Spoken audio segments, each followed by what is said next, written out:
화성시가 수도권에서는 최초로 무상교통을 실시하겠다 이렇게 밝혔습니다. 상당히 눈길을 끄는 정책인데요. 서철모 화성시장 연결해서 바로 어떤 구상인지 좀 직접 들어보도록 하겠습니다. 나와 계시죠? 네, 안녕하세요. 네, 안녕하세요. 자, 일단 좀 밑그림부터 좀 그려주셔야 될 것 같은데 일단 언제부터 그러니까 시작을 하는 겁니까? 예, 저희가 시작은 다음 달 1일, 11월 1일부터 시작을 합니다. 근데 이게 전면이 아니라 단계적으로 일단 무상교통으로 가는 겁니까? 단계적이라 하면 누구부터 어떻게 되는 겁니까? 네, 금년 11월 1일부터는요, 예, 만 18세 이하의 아동과 청소년을 대상으로 실시하고요. 예, 내년에 24세 미만, 예, 65세 이상으로 확대됩니다. 예. 일단 그리고 이렇게 내년까지 검토를 분석으로 음. 점진적으로 이제 시민으로 확대됩니다. 그럼 이렇게 좀 단계적으로 일단 시행하는 이유가 있을 거 아니겠습니까? 어떤 점 때문에 그런가요? 저희가 이게 대도시에서 저희 시행한 적이 여태껏 없습니다. 저희 군 단위 5만 이런 데서 시행한 경우는 많은데, 네. 그래서 저희가 그 준비 과정이 몇 년간은 필요하다. 그리고 예. 금년에 이제 18세 미만을 해보고 예. 문제점을 분석해서 예. 내년에 65세로 확대하고 그 다음에 또 몇 개월 분석을 해서 24세 미만으로 확대하고 이런 단계를 가지고는 그 버스가 군 같은 경우는 군 내에서만 버스가 움직이고 그 이용 패턴을 분석이 쉬운데 예. 인구가 많고 수도권이라는 문제 때문에 어떠한 문제가 발생할지 모르기 때문에 우선적으로 패턴이 좀 정확한 청소년들을 대상으로 먼저 시행을 하는 지금 것입니다. 그 부분이 이제 18세 이하나 65세 이상 같은 경우는 경제 활동을 하는 그 연령층이라고 보기는 힘드니까 네네. 화성시 경계 밖으로 그러니까 이동하는 경우는 많이 없을 거고 그렇기 때문에 네. 1차 대상이 된다 이렇게 이해를 하면 되는 거죠. 네네, 그렇습니다. 그러면 지금 무상교통이라고 하는 게 범위가 네. 시 경계를 넘어서는 버스 같은 경우는 그러면 대상이 안 되는 겁니까? 네, 우선적으로는 화성시 관내에서 움직이는 시내버스나 마을버스가 대상이 됩니다. 아, 그래요? 네. 그러면 예를 들어서 이게 좀 근데 이게 좀 약간 애매할 수가 있는 게 네. 그러니까 어느 버스의 노선도는 시 경계를 넘어서지만 시민 그렇죠. 입장에서는 네. 시 안에서만 그 버스를 이용하는 또 시민들이 있을 수 있는 거 아니겠습니까? 그러면 어떻게 네, 됩니까? 그렇습니다. 그때는? 현재 상태에서는 이용하는 거에 본인은 그냥 지금 이용하는 거와 똑같은 패턴으로 이용하게 됩니다. 우선은요. 네. 그럼 이용을 하고 자기가 비용을 지불합니다. 아, 먼저 이제 자기 돈으로 지불하면 예, 예. 네, 월 단위로 본인이 지금처럼 지불하고 나면 한 달간 사용한 거를 저희가 분석을 해서 월 말에 네. 관내에서 이용한 부분에 대해서 계좌로 돈을 입금해주는 이런 형태입니다. 아, 사후 정산을 해주는 거고. 사후 정산입니다. 네. 그러면 요즘 이제 카드를 찍으면 어디서 승차해서 어디서 하차했는지가 다 나오니까 그렇죠. 관내에서 이용한 것만 뽑아가지고 그러니까 교통비를 그러니까 사후에 지급을 해준다 이런 구상입니까 그러면? 네, 그렇습니다. 아하, 그런 식으로 진행이 된다.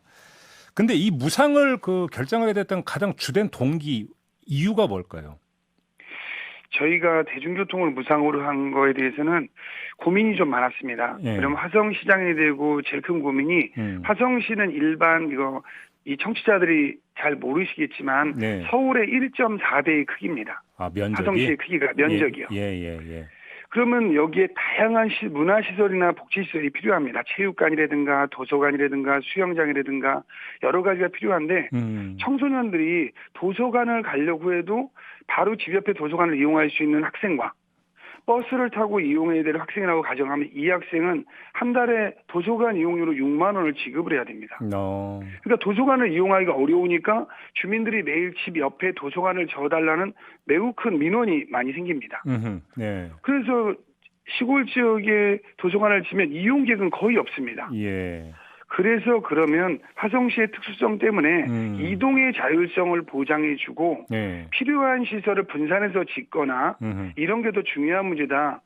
이러한 도시의 특성이 좀 반영이 된 겁니다. 속칭 요즘 유행하는 말로 가성비가 이게 더 높다 이런 판단이신 거군요, 그러면. 네, 그렇게 좀 분석을 하고 있습니다. 예. 그러면 이 무상교통 정책에 들어가는 예산은 어느 정도입니까, 규모가? 예, 금년은 11월부터 시행하기 때문에 예. 그렇게 많지는 않지만 내년에는 저희가 250억 정도 추산하고요. 아, 250억? 예. 네, 내후년에는 한 550억 정도 추산하고 있습니다. 그 정도 돈을 차라리 그러니까 다른 인프라 구축으로 투입하는 게 더 낫지 않냐라는 얘기도 나올 법한데요. 일부에서 그런 얘기도 있는데요. 예. 화성시가 지금 문화관이나 복지관이나 공원을 이러한 필수적인 이런 걸 이용하는 필수 경비가 현재 5천억을 넘어섰습니다. 연간 이용이요. 아, 예. 근데 그 요구 수요는 늘면 늘수록 더 많아지고 있습니다. 현재. 그래서 저희가 전국에서 기초단체 중에서도 수영장도 가장 많은데 수영장의 요구도 계속 폭발적으로 늘고 대신에 어디에 있는 수영장은 사람이 차지 않는 이런 현상이 나타나고 있습니다. 그래서 이것보다는 어느 지역에는 수영장을 지어주고 바로 옆 동에는 도서관을 지어주고 바로 옆 동에는 문화관을 지어주고 그리고 버스로 이용한다면 이게 훨씬 더 효율적일 수 있다. 이렇게 분석을 하고 있는 것입니다. 근데 지금 시장님께서 말씀하시는 이제 그 경제적 측면은 충분히 그러니까 이해가 되는데요. 거기서 지금 계산이 하나 빠진 게 있는 것 같은 게 시민 입장에서는 그러면 무상교통으로 하면 버스 타고 가서 이용하면 되는 거 아니냐라는 말씀이시지만 거기에는 무형의 다시 말해서 시간이라고 하는 또 시민의 입장에서는 자본이 들어가는 거 아니겠습니까? 이 점은 고려를 안 하십니까? 그 부분도 저희가 이 하는 과정에서 여러 번 논쟁이 됐습니다. 근데 저희가 현실적으로 각 동마다 저희가 이제 인구가 한 89만이 넘습니다. 그럼 각 동마다 5만이 넘는데 5만, 6만마다 이 시설을 다 할 수 있는 공간적으로도 현재 불가능합니다. 근데 주민들은 이 요구는 끊임없이 증가하고 있거든요. 그리고 옆에 있는 시설은 시설 이용객이 차지 않는 현상도 발생하고 왜냐하면 지역이 도시가 발전하다 보면 저희 동탄이 화성시에 있는데요. 동탄 1신도시와 2신도시가 있는데 한 5, 6년 전만 해도 1신도시의 어린이집이 매우 부족한 현상이었습니다.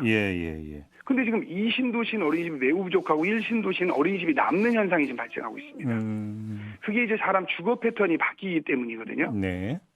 그렇기 때문에 그런 미래적인 환경에 대응하려면 이러한 도시를 리셋하는 이런 개념의 도입이 좀 필요하다. 알겠습니다. 그리고 저희가 이게 단순히 무상이라는 부분이 복지시설만 이용한 것도 아니고요. 저희가 지금 사회적인 문제가 소득 양극화인데 이 양극화를 완화하고 소득을 재분배해야 한다는 거에도 상당히 목적이 좀 많이 맞춰져 있습니다. 그래요? 우리가 국토연구원이 경기도 한 560개의 읍면동에 대해서 생활비를 추정한 결과 작년에 분석을 한 거거든요. 사회 취약계층 일조로 교통비 부담이 매우 큽니다. 그래서 저희가 위치가 좋은 데보다 안 좋은 데 사시는 분들이 월 14만 원 정도의 교통비를 더 지급하고 있습니다. 시장님 마지막으로 아마 좀 그러니까 이런 이야기는 항상 나오는 이야기가 차라리 그 돈으로 더 그러니까 어려운 분들을 지원하는 게 나은 거 아니냐라는 의견이 나오잖아요. 지금 우리 애청자 여러분들도 그런 의견을 주시는데 어떤 답변 주시겠습니까? 저희가 그런 쪽 얘기도 많이 들었는데요. 우선 어느 특정한 부분에다가 특정한 걸 지원해 준다는 거에 대해서 분석이 너무 어렵습니다. 기초단체 수준에서는요. 그런데 무상버스는 누구나 탈 수 있는 거죠. 그리고 부유한 층일수록 승용차를 많이 이용하고 어려운 사람들은 대중교통을 많이 이용하게 되어 있습니다. 그렇기 때문에 이거는 누구나 본인이 결정하면 대중교통을 무상으로 탈 수 있고 또 하나는 앞으로는 지속가능한 도시를 만들기 위해서 환경이 매우 중요합니다. 대통령께서도 국회 연설에서 2050년까지 넷제로를 만든다고 하셨는데 그런 게 이런 대중교통에서 가장 많은 이산화탄소를 저감할 수 있다고 생각하고 있습니다. 알겠습니다. 자, 오늘 말씀 여기까지 들을게요. 고맙습니다, 시장님. 감사합니다. 지금까지 서철모